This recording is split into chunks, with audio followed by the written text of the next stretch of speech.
नमस्कार दोस्तों, horror high के आज के एपिसोड में आप सभी का बहुत बहुत स्वागत है। आज मैं आप लोगों के सामने कविता नाम की एक ऐसी लड़की के साथ घटी हुई अजीबोगरीब घटना के बारे में आप लोगों को बताऊंगा, जिसे सुनकर आप लोग बहुत ज़्यादा हैरान हो जाएंगे। ये जो घटना कविता के साथ घटी वो कुछ इस कदर से घटी कि आज भी ऐसा लगता है कि बस अभी की बात है। वो अपने पूरे जीवन में इस घटना को कभी भुला नहीं पाई है।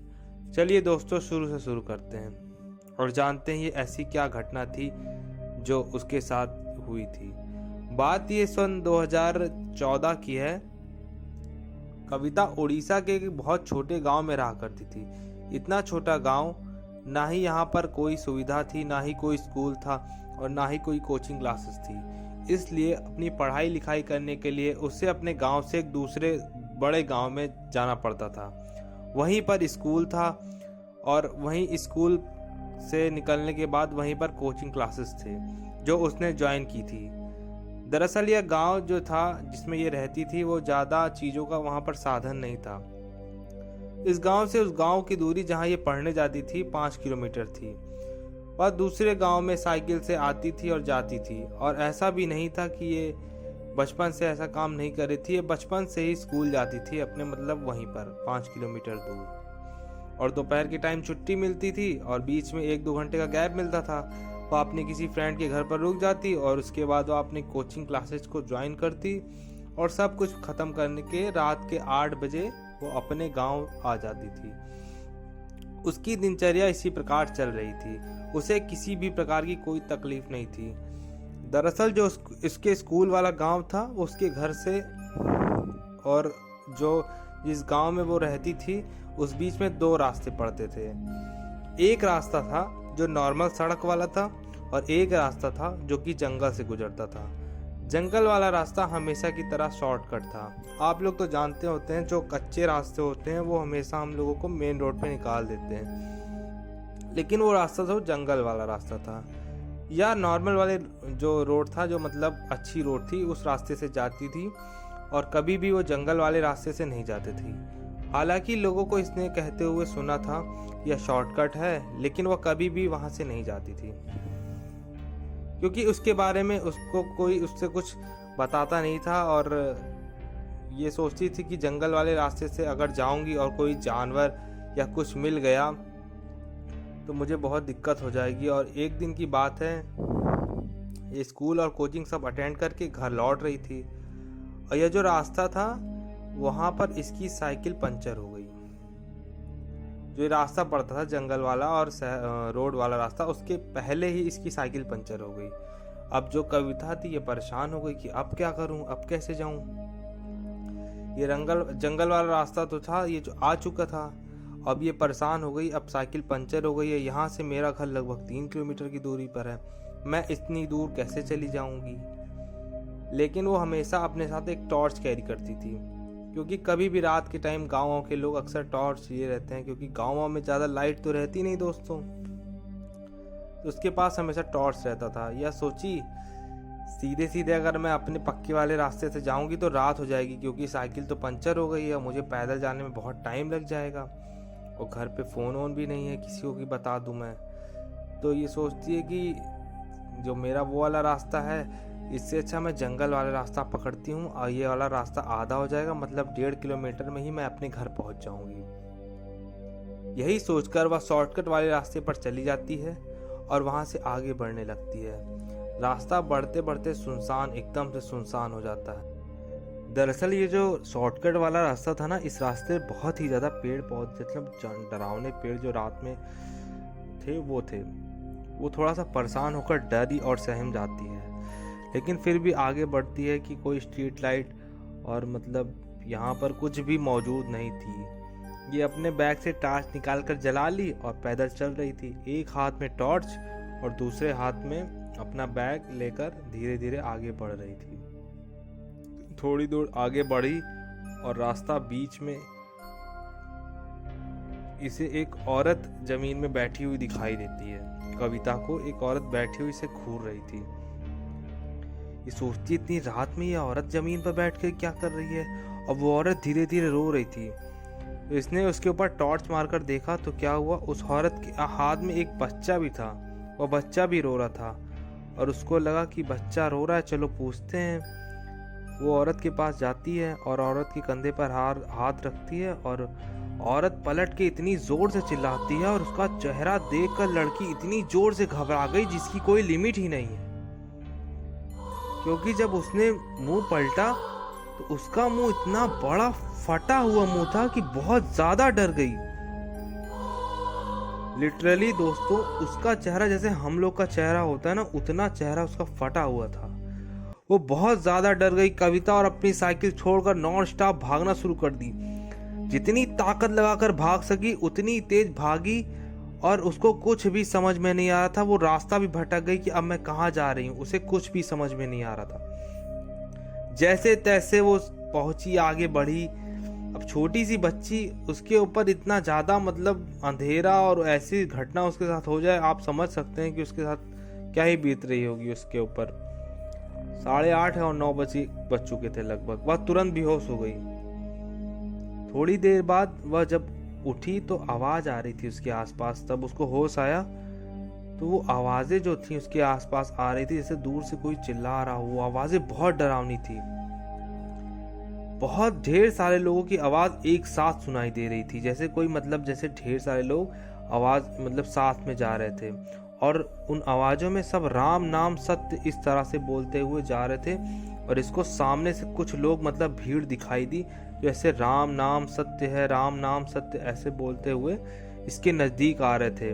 और जैसे इसने देखा वो नज़ारा, ये बहुत ज़्यादा घबरा गई और तुरंत ही होश में आई और सामने देखती है कि बहुत सारे लोग राम नाम सत्य कहते हुए सफ़ेद कपड़े में एक अर्थी रखे हुए हैं और आगे इसकी तरफ बढ़ रहे हैं। ये सारे लोग बहुत ज़्यादा क्रीपी दिखाई दे रहे थे दोस्तों।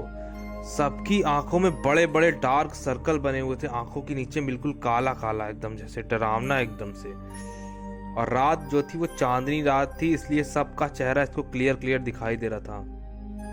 उसको कुछ समझ में नहीं आ रहा था और पता नहीं कैसे इन लोगों के चेहरों में एक अलग तरह की रोशनी थी। यह बहुत ज्यादा डर गई।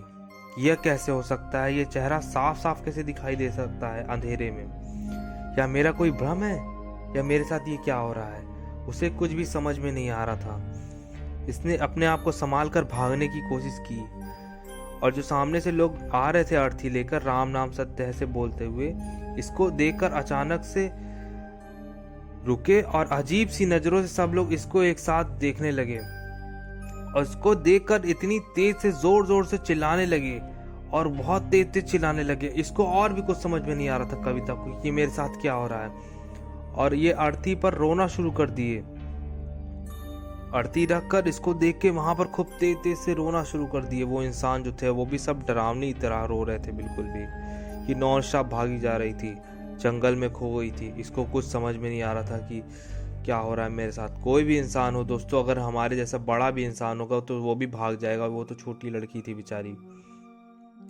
भागते भागते इसकी नज़र एक सामने मंदिर पड़ती है इसकी नज़रों में, जिसमें लाइट भी हल्की फुल्की जल रही थी।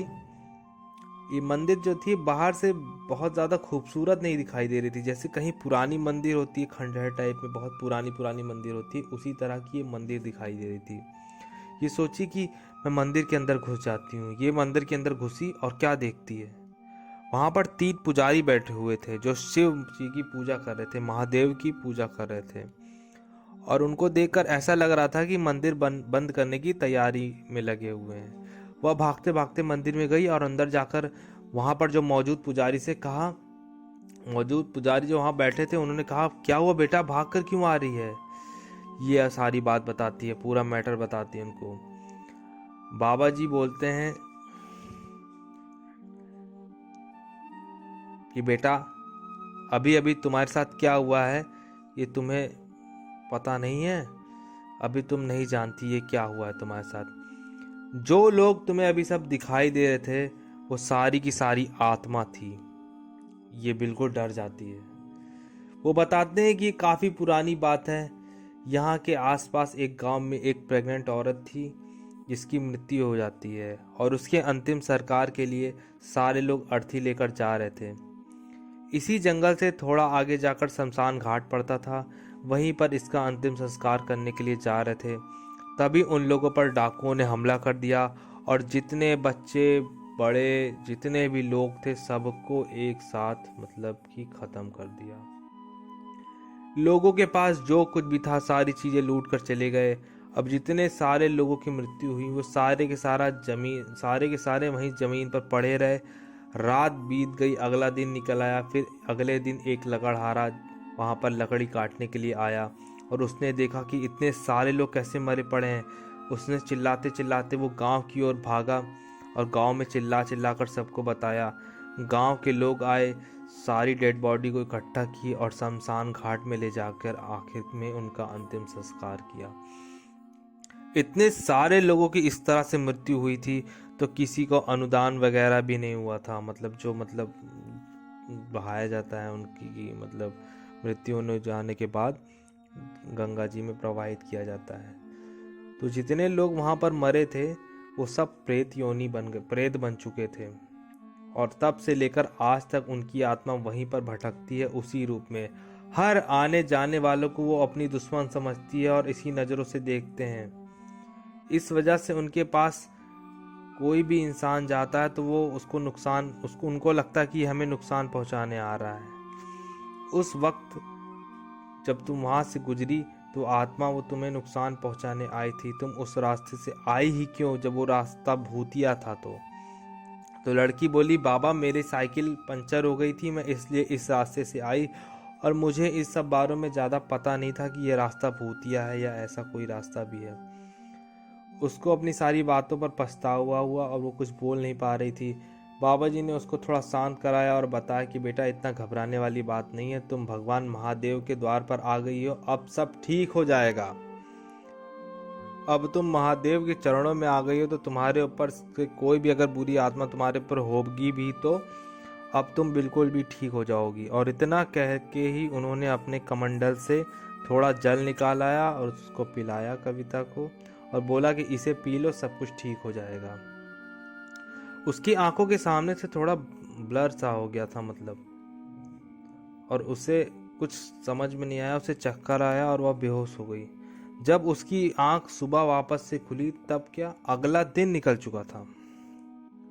आंखें खोली तो उसके पैरों तले जमीन खिसक गई, क्योंकि जो मंदिर रात में इतना भव्य दिखाई दे रहा था, जहां पर 3 पुजारी बैठे थे और सारी चीजें गायब हो गई बिल्कुल से। सब जगह साफ सुथरा दिखाई दे रहा था, वो मंदिर ही नहीं दिख रहा था। और वहां पर जो इतना सब कुछ पड़ा था, पौधे पेड़ सब कहाँ चले गए? कुछ जहां पर वो बैठी थी वो बैठने की जगह थी, सब कुछ भी नहीं था वहां पर। सब टूटा फूटा पड़ा हुआ था, लेकिन वहां पर कोई भी शिव जी की मूर्ति वहां पर जरूर दिखाई दी उसको वहां पर शिव जी की मूर्ति दिखाई दी, एक टूटे से खंडहर में छोटे से। लेकिन वो जो मंदिर बनी हुई थी बड़ी सी, और ना ही उनके अंदर कोई पुजारी कोई भी नहीं दिखाई दिया, ना ही वहां पर लाइट जल रही थी, ना ही कुछ भी नहीं। बस एक छोटी सी शिवलिंग दिखाई दी, बहुत छोटी सी, और वो भी एकदम पेड़ के बीच में घने जंगल में हो गई थी। उसको कुछ समझ में नहीं आ रहा था कि ये क्या, मेरे साथ ये हो क्या रहा है, मैं क्या करूं। तो फिर वो उठी और अपने स्कूल की तरफ चलती है और एक अंकल जी को साइकिल से जाते हुए देखती है। तो अंकल जी भी उसको देखते हैं और बोलते हैं, बेटा स्कूल नहीं जाना है क्या? वो अंकल जी इसके गांव के ही थे। वो बोलते हैं, बेटा क्या हुआ, तुम्हें स्कूल नहीं जाना?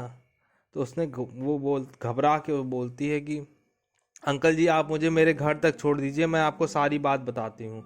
फिर वह साइकिल के पीछे बैठ गई और अंकल जो थे उनको सारी बात बताई। अंकल जी ने बोला, तुमने ये जो मुझे बात बताई है, जो तुम पुजारी जी की बात कर रही हो ना, वो हो ही नहीं सकते। लड़की का दिमाग खराब हो गया कि अरे ऐसे क्यों नहीं हो सकते? मंदिर थे वहां पर, क्यों नहीं पुजारी जी हो सकते?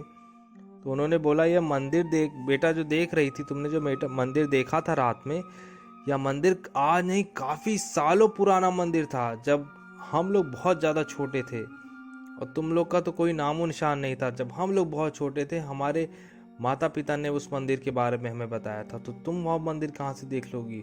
अब वो मंदिर यही खंडहर में तब्दील हो चुका है।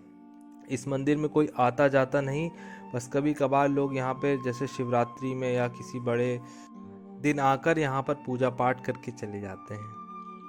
और ये मंदिर अब खंडहर में तब्दील हो चुका है। यहाँ पर अब पुजारी जी तो नहीं बैठते, और पुजारी जी बैठेंगे तो बैठेंगे भी कहाँ, यहाँ पर तो सिर्फ शिवलिंग ही है। वो उसको कुछ समझ में नहीं आ रहा था, कविता के होश ही उड़ चुके थे। फिर वो अपने घर पहुंचती है और अपने मम्मी पापा को देखकर उसको बहुत ज़्यादा सुकून मिलता है। और उसके मम्मी पापा को भी, उसको भी देखकर उनको भी बहुत सोचते हैं मेरी बेटी कहाँ चली गई थी, आज रात में कल आई नहीं। वो पुलिस में रिपोर्ट लिखाने की सोचते हैं। फिर सोचते हैं कि किसी सहेली के यहाँ रुक गई होगी, लेकिन जब वो मिलती है तो अपने मम्मी पापा को सारी बात बताती है, क्योंकि उनके पापा को भी उस मंदिर के बारे में पता था, क्योंकि उनके पापा और जो अंकल थे वो लगभग सेम ही एज के थे। तो उसने अपने मम्मी पापा को सारी बात बताई। वो लोग भी सुनकर बहुत ज़्यादा हैरान हो गए और सब कुछ सुना। आखिरी में ये घटना जो घटी, ये उस छोटी सी लड़की के साथ घटी, और वो पुजारी कौन थे, कहाँ से आए थे, कहाँ गए और उसके साथ क्या हुआ, उसको कुछ भी समझ में नहीं आया। उसने अपने माता पिता सब कुछ छोड़कर, उसके माता पिता और उस गांव से चले गए। अब वह शहर में रहने लगी, लेकिन आज भी वह बहुत ज़्यादा डरी और सहमी सी हो गई है। वो कविता पहले जैसी नहीं रह गई, जो बहुत ज़्यादा चुलबुली थी। पिता कपिल भी मुड़कर उस गांव को नहीं देखे, और अब नमिता जो है कविता, उसको इस कहानी के बारे में बहुत अच्छे से पता है। और अब ये कविता जो है ये लगभग 35 साल की हो गई है, और उसकी एक बेटी है जिसका नाम है सुहानी।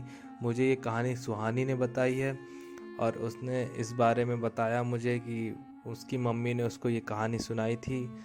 तो दोस्तों, आज की कहानी आप लोगों को कैसी लगी मुझे ज़रूर बताइएगा, और मेरे इसी तरह के वीडियोस को देखने के लिए चैनल को ज़रूर सब्सक्राइब करें और ऑल के आइकन पर प्रेस करें। चलिए दोस्तों, मिलते हैं फिर एक नई कहानी के साथ। तब तक के लिए नमस्कार, शुभ रात्रि। दोस्तों, एक बात आप लोगों से कहना भूल गया दोस्तों, आज हनुमान जी का जन्मदिन है, तो आप सभी लोगों को हनुमान जयंती की हार्दिक हार्दिक शुभकामनाएं। बजरंगबली की कृपा आप सभी पर सदैव बनी रहे। जय श्री राम।